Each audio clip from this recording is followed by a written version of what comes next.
গাজার উপর চলমান আগ্রাসনে ইসরায়েল ইতোমধ্যেই তাদের সব সীমা অতিক্রম করে ফেলেছে। ইসরায়েলের নির্বিচারে আক্রমণের মুখে গাজা ভূখণ্ড পরিণত হয়েছে ধ্বংসস্তূপে।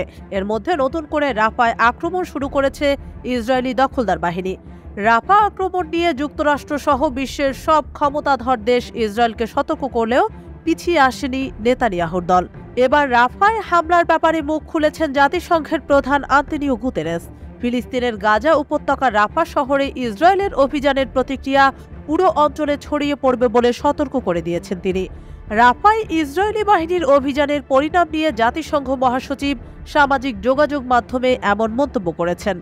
আন্তোনিও গুতেরেস হুঁশিয়ার করে বলেন, রাফায় ইসরায়েলের অভিযানের প্রতিক্রিয়া ও সেখানে পুরোদমের হামলা বিপর্যয়ের শামিল হবে। তিনি আরও বলেন, এই হামলার ব্যাপারে আবারও অসংখ্য বেসামরিক লোকজনের হতাহত হওয়ার ঘটনা ঘটবে।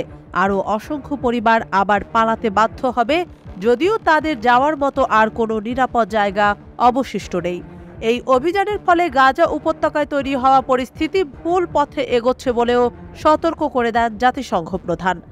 রাফায় অভিযান না চালাতে আন্তর্জাতিক সম্প্রদায়ের পক্ষ থেকে ইসরায়েলের প্রধানমন্ত্রী বেনিয়ামিন নেতানিয়াহুর প্রতি সব ধরনের অনুরোধ করা সত্ত্বেও সেখানে হামলা শুরু করেছে বর্বর ইসরায়েলি বাহিনী।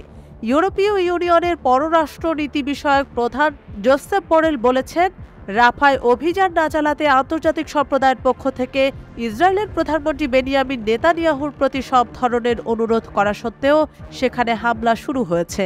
বোরেল বলেন, আমি আশঙ্কা করছি এ হামলায় আবারও বিপুল সংখ্যক মানুষ হতাহত হতে চলেছেন। গাজায় এখন আর কোনো নিরাপদ জায়গা নেই। গাজার বিভিন্ন স্থানে ইসরায়েলি বাহিনীর নির্বিচার হামলার মুখে বাস্তুচ্যুত হয়েছে লাখ লাখ ফিলিস্তিনি। ইসরায়েলের নৃশংসতার শিকার হয়ে গাজার উত্তর ও মধ্যাঞ্চল থেকে পালিয়ে 10 লাখের মতো ফিলিস্তিনি আশ্রয় নিয়েছিল রাফায়। সেখানে তাঁবু টানিয়ে গাদাগাদি করে অবস্থান করেছিল তারা। কিন্তু ইসরায়েলের নির্মমতার মুখে আবারও প্রাণ বাঁচাতে পালাতে শুরু করেছেন ফিলিস্তিনিরা। ঘনবসতিপূর্ণ রাফা এলাকাতেও অভিযান শুরু করেছে ইসরায়েল। এএফপি জানিয়েছে, গতকাল মঙ্গলবার মিশর সীমান্তবর্তী রাফা ক্রসিংয়ের ফিলিস্তিনি অংশ নিয়ন্ত্রণে নিয়েছে ইসরায়েলি বাহিনী। এর আগে কেরেম শালোম ক্রসিং বন্ধ করে দেয় দেশটি। এতে অবরুদ্ধ গাজা কার্যত এখন বাকি বিশ্ব থেকে বিচ্ছিন্ন হয়ে পড়েছে। কয়েকদিন ধরেই গাজা ইসরায়েলের মধ্যে যুদ্ধবিরতি বাস্তবায়ন করতে তোড়জোড় চালিয়েছে বিশ্বের ক্ষমতাধর কিছু দেশ। মধ্যস্থতাকারী দেশগুলোর দেওয়া যুদ্ধবিরতি প্রস্তাব মেনে নেওয়ার ঘোষণা দেয় ফিলিস্তিনের প্রতিরোধ সংগঠন হামাস।